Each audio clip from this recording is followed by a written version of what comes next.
This is the second experiment of electromagnetic induction. Here we used two coils, coil 1 and coil 2. Coil 1 is having a large number of turns. Coil 2 is having less number of turns. Coil 1 is called a primary, coil 2 is called a secondary. Both the coils are wrapped around the same cylindrical non-conducting material. This primary coil is connected to a battery through a key. The secondary is connected to a galvanometer. Whenever the key is on, when you plug the key on, we can observe that the galvanometer will deflect to any of the side, that means to the right or to the left. It will deflect to one side. For example, it deflects to the right side. Then suddenly come back to 0. When the key is off, make the key off, that moment also we can observe a deflection in the galvanometer to the opposite side. That means this time it will get deflected to the left side, then soon come back to 0. So whenever the key is on or off, that moment a current is induced in the coil. That is why the galvanometer show a momentary deflection. So why there is a current in the coil? This coil is not connected to any battery, but a current is produced.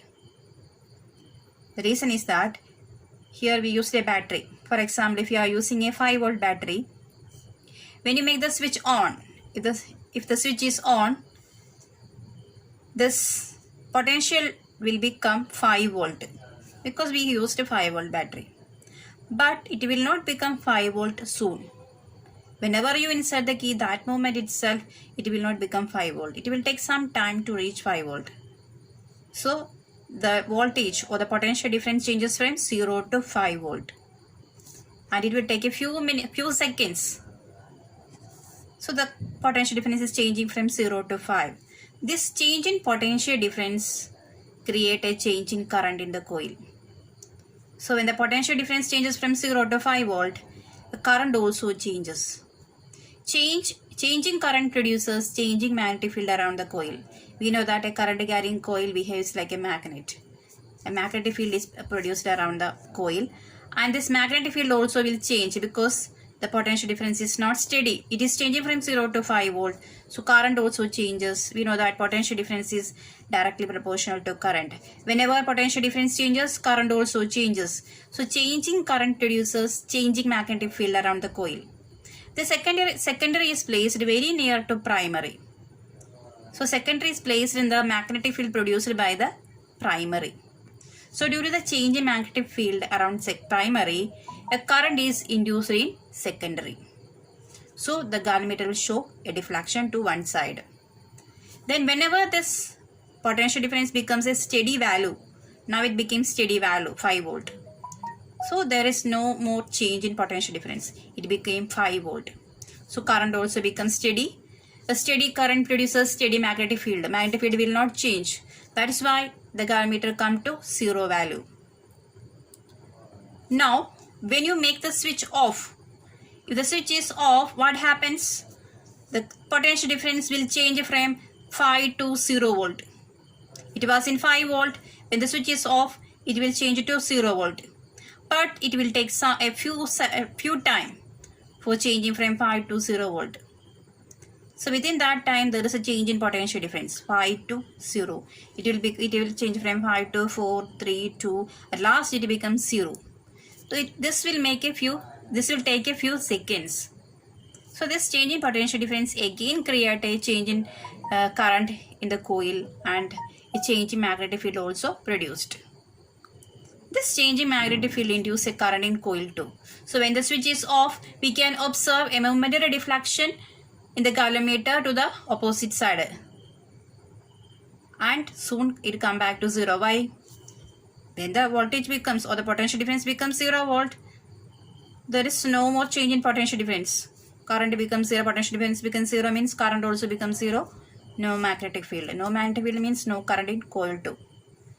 So whenever the magnetic field associated with the coil 1 or primary changes, a current is induced in the secondary. This is known as electromagnetic induction. So we can induce current in two ways. In the first activity, we understood that when the conductor moves in a magnetic field, a current is induced in the conductor. A coil moved in a magnetic field produced by a bar magnet. So current is induced in the coil. In this activity, a change in magnetic field around a coil induces current in the nearby coil. So these are the ways of inducing current. And this phenomenon is known as electromagnetic induction. So in this case, how will you define electromagnetic induction? Whenever the magnetic field associated with a coil changes, a current is induced in the nearby coil. This phenomenon is known as electromagnetic induction. How will you find out the direction of induced current?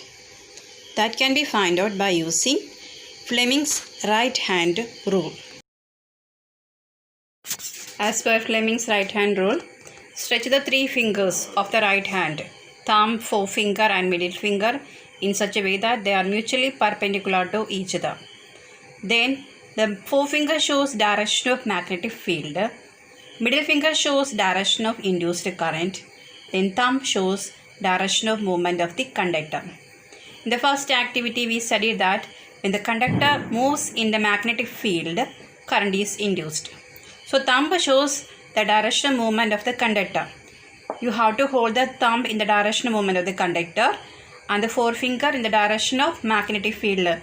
We know that the direction of magnetic field is from north to south. Then the middle finger shows direction of induced current in the conductor. This is a way of finding direction of induced current in a conductor. The rule is known as Fleming's right-hand rule.